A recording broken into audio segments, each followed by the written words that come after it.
Hello and welcome to South Asia Today, a show that provides you the glimpses of South Asia. I'm your host, Shivangi Mishra. Let's begin with the headlines first. Maldives and India forge new chapter amidst boycott fallout. Sri Lanka aims to halve debt servicing costs, Central Bank chief says. And frequent power outages plague small businesses in Pakistan-occupied Gilgit-Baltistan. Let's begin the show.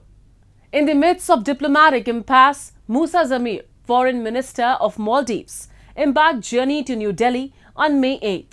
His mission was to navigate bilateral concerns and cultivate stronger ties between India and Maldives. During his visit in New Delhi, Zamir held pivotal discussions with India's External Affairs Minister S. Jaishankar, delving into a wide range of mutual concerns. Both the leaders actively pursued avenues to enrich their multifaceted relationship, exploring collaborative opportunities across diverse sectors.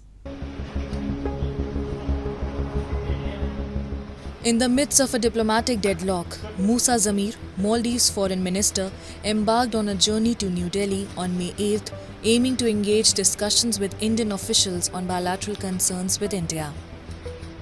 Zamir met with India's External Affairs Minister S. Jaishankar to address matters of mutual concern.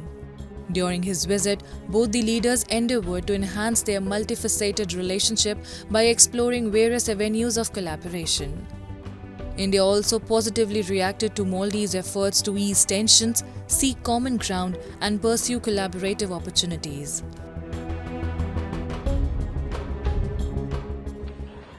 Excellency, the world is today passing through a volatile and uncertain period. In such times, as we saw during COVID, during natural disasters and economic difficulties, close partnerships with neighbors are of great value. So today we will be reviewing the various dimensions of our ties. It is in our common interest that we reach an understanding of how best we take our relationship forward.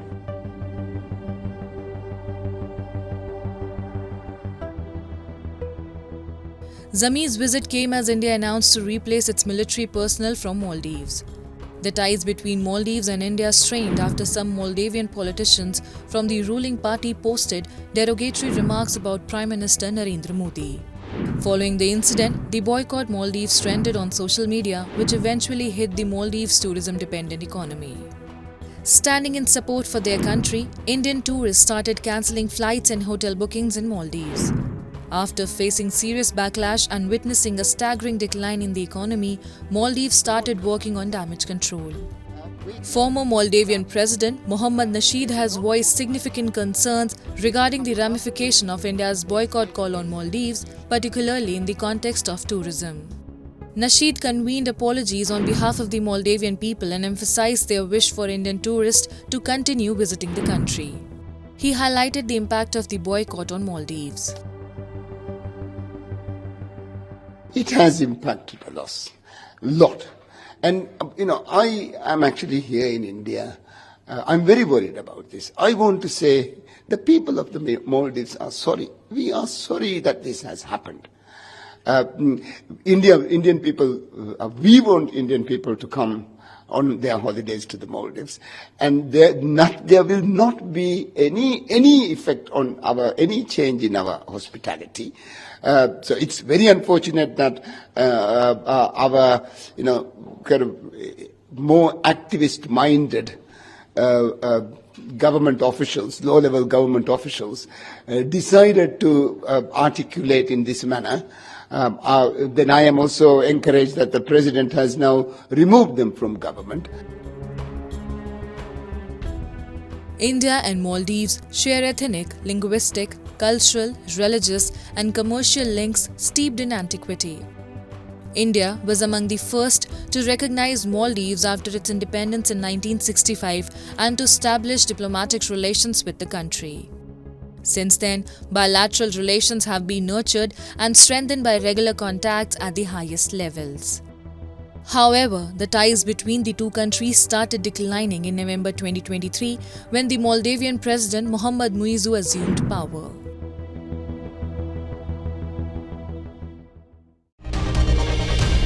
Despite facing significant economic challenges like high debt levels, foreign exchange shortages, and the impacts during COVID-19 pandemic, recent data suggests that Sri Lanka is experiencing a robust turnaround.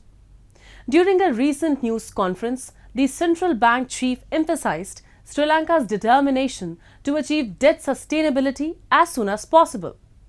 After finishing the debt restructuring procedure, the country hopes to cut its servicing expenses in half.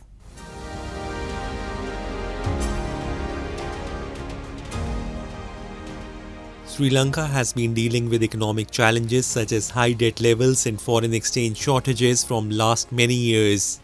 However, recent data indicates that a strong turnaround is occurring in the island nation.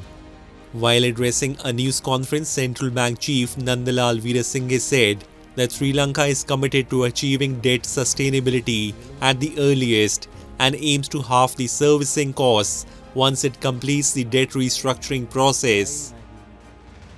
Cash-strapped Sri Lanka rejected international bondholders' proposal in April to restructure more than $12 billion in debt, putting at risk critical International Monetary Fund support and delaying its efforts to resolve a 2-year-long debt crisis.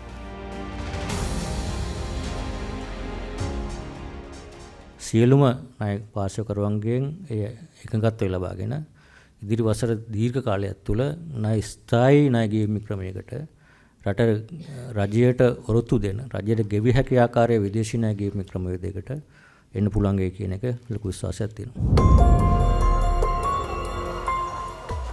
The economic crisis in early 2022 left Sri Lankans with acute food crisis, medical, gasoline and electricity shortages, sparking widespread protests that ultimately led to the ouster of the then President Gotabaya Rajapaksa. According to the recent Asian Development Bank research, Sri Lanka's economic growth is expected to accelerate to 3.6% in 2019 and 3.8% in 2020, up from 3.2% in 2018. Sri Lanka has already struck a deal with its main government creditors, but an agreement in principle with bondholders is also needed to secure IMF board approval for the next $337 million installment of its $2.9 billion program. Now the country is expected to grow by 3% in 2024 after its economy went into free fall in 2022 due to record low foreign exchange reserves, pushing it into its worst financial crisis since independence from Britain in 1948. The South Asian island nation defaulted on its foreign debt in May 2022.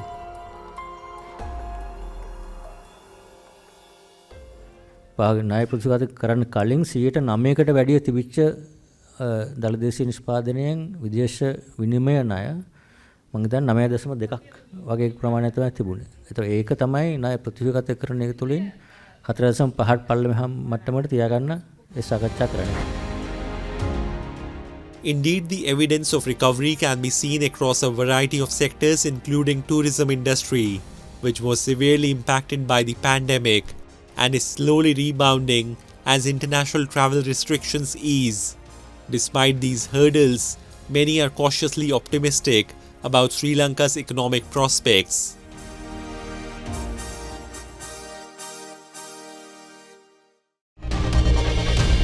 Now we take a look at some happenings in Asia in a segment called Asia Watch.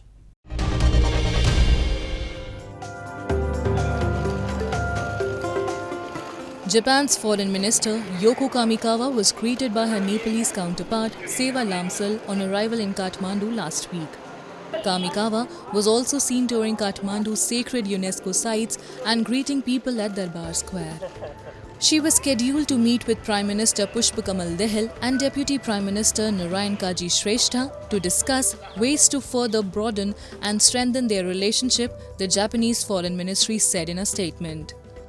Kamikawa is the fourth Japanese foreign minister to visit Nepal since the two countries established diplomatic relations in 1956.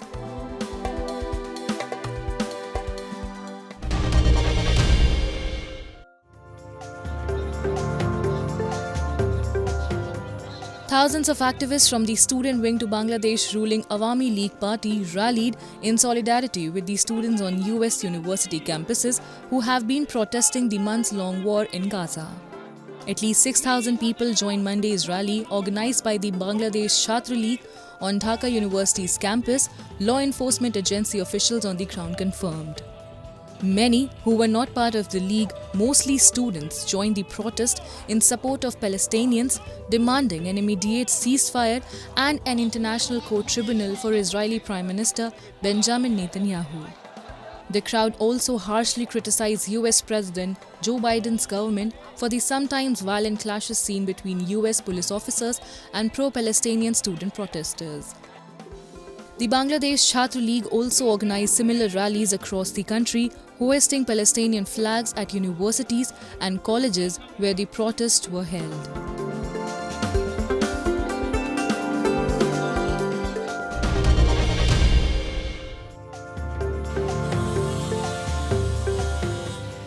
In the face of limited job opportunities, 19-year-old Suleiman Thair from Iraq's Mosul hand-built his own car and now helps his family restaurant business with deliveries. Initially a hobby, Suleiman's creative streak and interest in cars has resulted in a practical and useful product. Inspired by designs in a video game and put together using metal collected from scrapyards and wood panels, Suleiman's self-designed and hand-tailored car runs on the engine of an old motorcycle. His father said his son has shown a talent for creating since a young age. He explained how he always supported his son's creativity and now Suleiman's hobby has become of great use to the family restaurant. Suleiman now uses his handmade car to deliver food orders around the city, which saves the business money on expenses.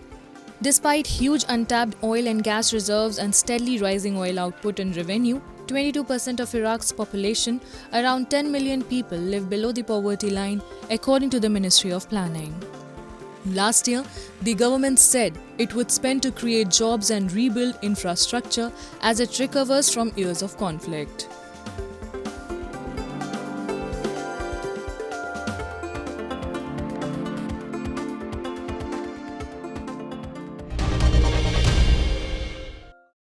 Regular power outages in the illegally occupied territory of Gilgit-Baltistan have spurred up the local residents and brought the small-scale industries to a halt.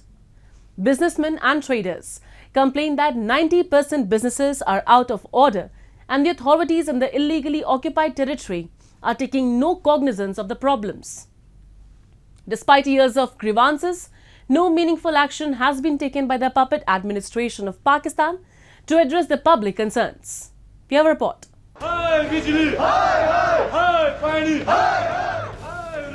The mountainous region of illegally occupied Gilgit-Baltistan is currently grappling with its worst electricity crisis. Load shedding lasting up to 23 hours a day has severely impacted daily livelihoods and forced many small power-dependent industries to a standstill. While this issue is not new to the region, the current situation has surpassed the endurance level, according to the residents.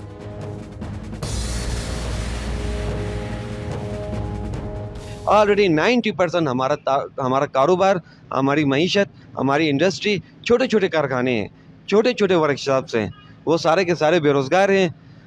मैं बिजली के हवाले से फ़ौरन से बेशतर emergency लगाई जाए। ये टोपी ड्रामे, कभी हम रमज़ान में बिजली देंगे, रमज़ान में भी हमने आपका हाल देखा और मुसलसल पिछले कई सालों से हम आपका हाल देख रहे हैं, आप नाकाम हुए। लाइट नहीं है, हम कारोबारी लोग बहुत मुतासिर है। इस टाइम हमारा दुकान इतना पैसे लगा के लागत से हमारा दुकान पूरा अंधेरे में डूबा हुआ है। लोग किस तरह सामान हमसे ले जाएंगे? लाइट होगी तो लोग हमसे सामान ले जाएंगे, हमारा रोजगार चलेगा। The residents vehemently hold the administration accountable for its apathetic stance and inability to address the region's electricity needs. They accuse the authorities of using excuses such as the lack of water flow during winter to justify regular load shedding. However, summer has arrived and load shedding continues to persist, leaving the populace disillusioned and distressed. मैं खुद अभी मेरा काम है बिजली के ऊपर है, फोटोकॉपी प्रिंट वगैरह करता हूँ। बिजली नहीं होने की वजह से काम ही डिस्टर्ब है, पूरा निज़ाम ही दरहम बरहम है। हमारे पास इतने सहूलत मौजूद है गिलगित बल्तिस्तान में, पानी सब कुछ है। चल सर्दियों में तो उन लोगों के पास बहाना था कि मतलब लोड शेडिंग ज़्यादा होता है, ये होता है। अभी क्या मसला है, अभी तो बंदा नॉर्मल पानी से पानी भी इस्तेमाल करता है, कोई पानी भी गर्म नहीं करता, दूसरे बिजली के आलात भी इस्तेमाल नहीं करता। तो इन लोगों के लिए क्या बहाने हैं, कुछ भी नहीं। ये हुकूमत खुद नाकाम हो चुका है बिजली के हवाले से, बिजली पैदा नहीं कर सकती है। ठीक है, पैदावार इनके पास पूरे वसाइल मौजूद है, लेकिन ये लोग कुछ भी नहीं कर सकते हैं। Despite enduring regular power cuts throughout the past year, residents have been burdened with inflated electricity bills. Numerous protests by residents, local traders and businessmen against both load shedding and inflated bills have gone in vain. The puppet administration has turned a blind eye to their plight, further aggravated the sufferings of the residents.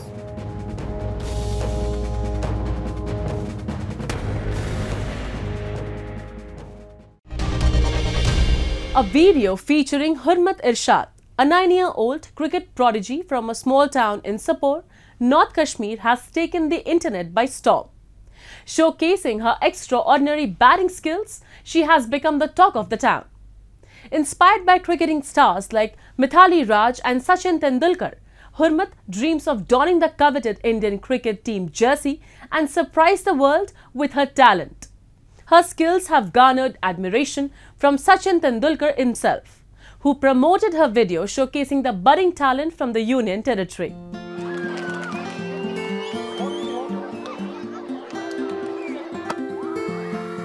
Hailing from the small hamlet of Pazalpura Bomai in Sopore district, a young prodigy is garnering millions of praises for her exceptional cricketing skills on social media.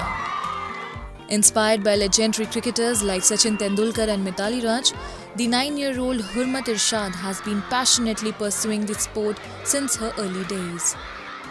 She became an overnight sensation when the master blaster Sachin Tendulkar himself praised the budding talent from Kashmir on a social media platform.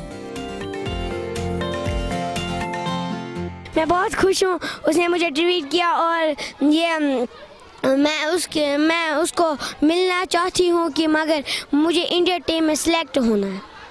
कब से आपने खेलना शुरू किया? बचपन से मैंने cricket शुरू किया है। किसके साथ जा रही थी? ग्रैंडफादर के साथ, गुलाम नबी भट्ट। अच्छा, अभी आप एक लड़की उस ग्राउंड में खेलती है, आपको नहीं डर लगता है कि मुझे लड़कियों के साथ ही खेलना चाहिए, वहाँ पे लड़के होते हैं? मुझे नहीं डर लगता है, मुझे क्रिकेट के खेलने का बहुत शौक है, मगर वहाँ पे ये गर्ल्स नहीं खेलते हैं, मैं बॉयज़ के साथ फिर खेलती हूँ। The unflinching Hurmat has never been deterred from playing the sport with boys older than her. This might have been her grandfather, Gulam Nabi Bhatt's encouragement and support that made her interested in the sport beyond any gender or age group. He was overwhelmed and proud of the recognition his granddaughter was receiving from none other than the master of cricket, Sachin Tendulkar. Yos be hechnavan lokti petas. Evi az 9 vari chaz az. Nima os be subah groundas mans 9 bajan tai patos nima 4 baj pat kun sham tai digar yos 4 baj pat kun sham tai es genda. Emis chos gai pat zin az cricket sikun gendas kun. Te genda hi cricket vichi az chaz az emis as Pazalpur team as cricket team tai tum te kar az emis support. Emis boy akh suchi genda lokot. Yus otur Sachin Tendulkar ko emis bapat tirta ka khushi gayesu. Te skill shukurguzar az temsindesh. The young prodigy aspires to don the coveted Indian cricket team jersey someday by following in the footsteps of the Lady Tendulkar of Indian women's cricket, Mithali Raj. She has become the talk of the town, making her parents and spectators in school and the hamlet proud and happy.